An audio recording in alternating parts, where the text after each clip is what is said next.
Everyone on the courthouse steps thought the Pruitt place was about to sell for more than $1 million. 762 acres of Oklahoma grass, 2 stock ponds, a line of blackjack oak on the north ridge. Mara Elwood had $38.15, not in cash, in an unpaid receipt, folded inside the back cover of a cracked address book. That receipt was 11 years old. The paper had gone soft at the creases. The ink had faded where her thumb kept rubbing the total, and before that morning was over, the men who came to buy a ranch would learn that the smallest piece of paper on those courthouse steps was the only one that had been read correctly. The sale happened on a Thursday in September, outside the Barlow County Courthouse, where the stone steps faced the square and the heat came up from the pavement like breath from an open stove. The auctioneer stood under the flagpole with a clipboard. The bank's attorney stood one step behind him, holding a leather folder against his chest. 2 buyers from Tulsa stayed near the bottom step, talking quietly in numbers. A cattleman from 3 counties west leaned on the rail. Half a dozen local men stood in the shade, pretending they had just stopped by. Mara stood near the side door. She was 61, short, narrow-shouldered, and dressed like a woman who had never owned a garment that did not first have to survive work. A tan skirt, a white blouse yellowed at the collar, brown walking shoes with one lace replaced by twine. The Tulsa men looked at her once. Then they looked through her. That was their first mistake. The Pruitt place had belonged to Wade Pruitt, who had run cattle there for most of his life and owed money on nearly every fence post. By the time his heart stopped in the calving barn, the bank had carried him, refinanced him, extended him, and finally foreclosed on what everyone called the whole ranch. That was what the newspaper notice said. That was what the buyers believed. That was what the bank believed. 762 acres. The Tulsa men had run the numbers the night before at a motel off the highway. Grassland in that part of Oklahoma was moving around $1,300 an acre, sometimes more if the ponds held water. The bank was owed a little under $600,000. They could push the bidding to $750, maybe $8, then split the place into hunting leases and grazing parcels and still walk away smiling. It was not a foolish plan. It was a plan built by men who understood money. But it had been built on paper they had not read. Mara had read it, not because she was rich, not because she had a lawyer, not because she had a secret buyer waiting behind her. She had read it because, when she was a child, her father used to make her count pages. Calvin Elwood ran Elwood Abstract and Title in a narrow brick office across from the courthouse. He was not a loud man. He did not wear suits. He wore sleeve garters and kept 2 sharpened pencils in the same coffee mug for 20 years. After Mara's mother died, he brought Mara to the office after school. She did homework beside cabinets full of plats, liens, releases, mineral reservations, tax maps, probate files, and old deeds with ribbon seals that smelled like dust and iron. Other children learned piano. Mara learned how land lies. Her father would lay a deed in front of her and say, "Find the fence." At first, she looked for barbed wire in the words. Then she understood. The fence was not in the pasture. The fence was in the description. A missed lot number could open a gate. A forgotten easement could cut a farm in half. A mortgage without a complete exhibit was not a mortgage on what people wished it covered. Calvin used to say, "A fence can hold cattle. A record holds men." Mara never became an abstractor. She married a mechanic named Roy Marr. She answered phones at the feed store. Later she drove a school bus. When Roy opened a two-bay repair shop, she kept the books in a spiral notebook and corrected his spelling on invoices he swore no one would ever read. Then Roy died. The shop closed. Marra sold the wrecker, kept the file cabinets, and moved into a small house behind the Methodist church. But twice a month after groceries, she still crossed the square and read records in the courthouse basement, because some habits become a kind of breathing. That was how she saw the Pruitt notice. 762 acres, foreclosure sale. Third Thursday in September. People in town talked about it for a week. They talked about what Wade had owed, what the bank would take, who might buy it, whether the old pens would be torn down, whether an out-of-county group would lease it to weekend hunters and lock every gate. Marra said almost nothing. She went downstairs to the record room and pulled the deed of trust. The first page looked ordinary. The borrower was Wade Pruitt. The lender was Red River Bank. The amount was large enough to make her close one eye the way she did when a number hurt to look at. The recording stamp was clean. The signatures were there. The notary seal was there. Then she turned to Exhibit A. That was where the land was supposed to be described. Tract 1 filled most of the page. 224 acres around the house, the barn, the east pond, and the road frontage. At the bottom, the page ended with the words, together with, and then, nothing. No Tract 2. No continuation page. No legal description for the west pasture, the north ridge, the second pond, or the long creek bottom that made the ranch worth fighting over. Marra sat very still. Then she counted the pages. The deed of trust said, Exhibit A, 3 pages attached. The courthouse copy had 2. She pulled the index. She pulled Wade's earlier warranty deed. She pulled the survey from 1998, the one drawn when his uncle's estate split the ground. She pulled the probate file that showed Wade had received both tracts. She walked the chain backward, then forward, just as Calvin had taught her. The bank's paper reached the front door of the ranch. It did not reach the land behind it. Marra read it again, because a thing that large deserves to be doubted. Then she read it a third time, because doubt is how you keep from becoming foolish. The result did not change. Red River Bank had a recorded lien on about 224 acres. Everyone thought it had a lien on 762. The missing page was the gate. For 3 days, Marra carried copies in her bag. She told one person, a retired deputy named Tom Arlen, who drank coffee every morning at the bus garage, and had known Roy long enough to still call him that stubborn welder.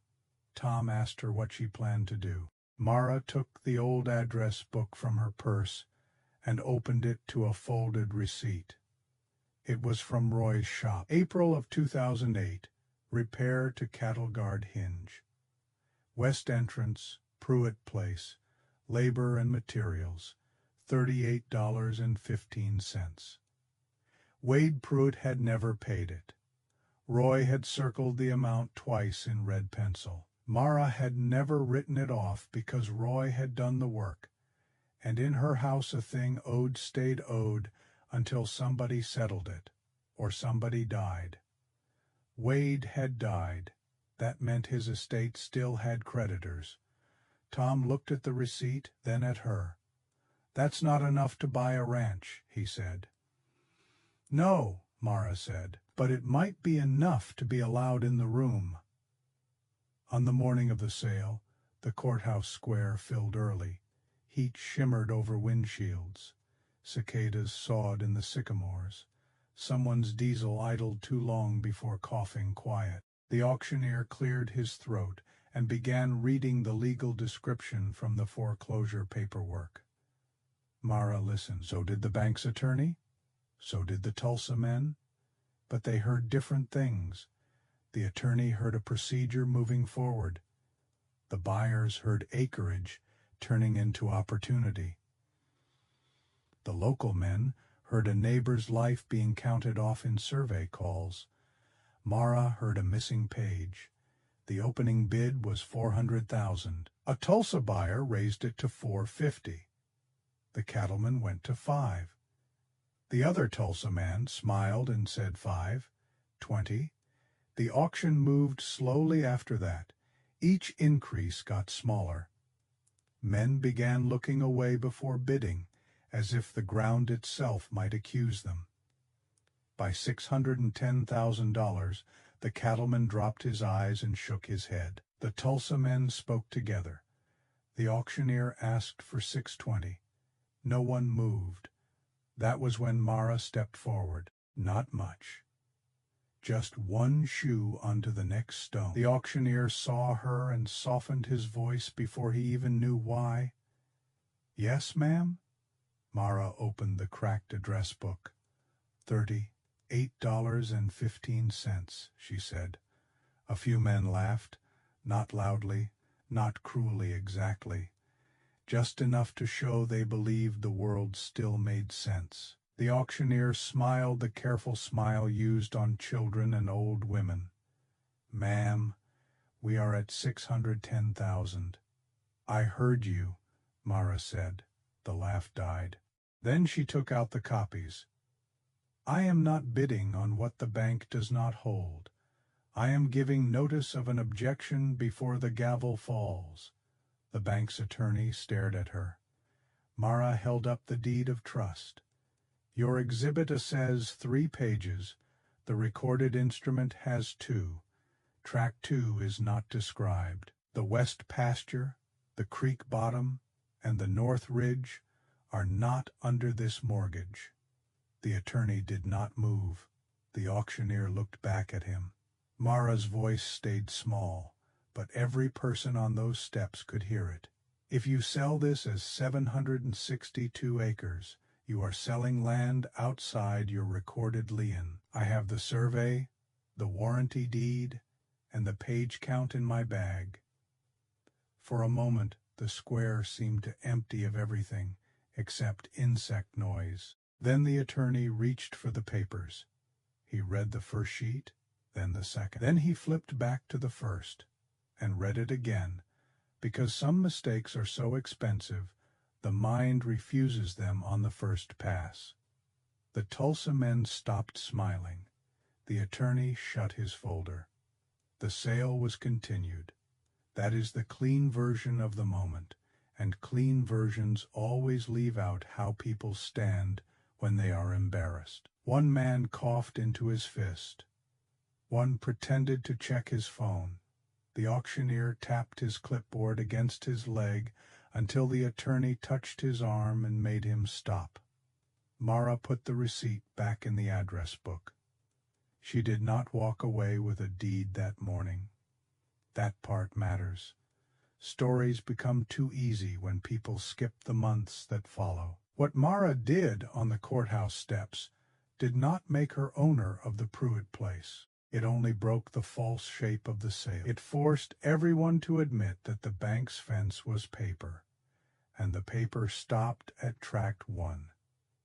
Red River Bank took what it could lawfully take: the house ground, the barn, the road frontage, and the east pond. The rest of the land went where neglected things go when the owner is dead. The heirs are distant, and the debts are smaller than the mess they leave behind. Probate, there were unpaid taxes. There were feed bills. There was a note for a used hay baler.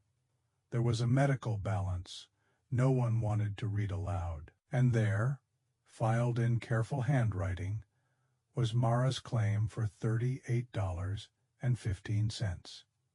It did not make her the largest creditor. It made her a creditor who had read the file.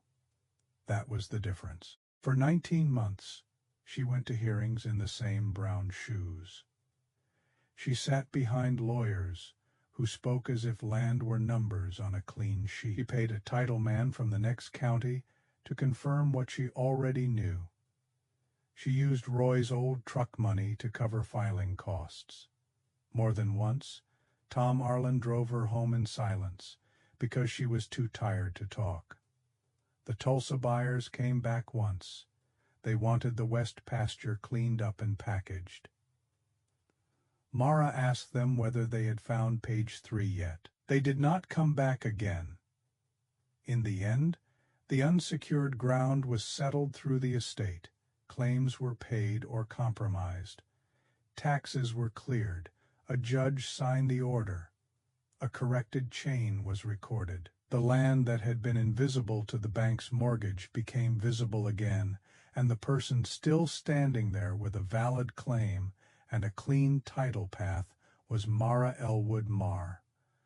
Not all 762 acres. The house ground was gone, but 538 acres of ridge, pasture, creek bottom, and pond came under her name. People later shortened the story because people always do. They said Mara bought a ranch for $38. That was not exactly true. The $38 did not buy the grass. It bought her standing. Her father's lessons bought her the rest. Mara leased part of the pasture to a young couple running cattle on borrowed equipment. She kept the creek bottom out of hunting leases because she liked to walk there in the evenings. She never rebuilt the old Pruitt barn, but she fixed the gate Roy had repaired 11 years before and hung the faded receipt in a frame above her kitchen desk. When children from the church asked why, she told them the story without making herself the hero. She would take out a property description, set it on the table, and say, "Find the fence."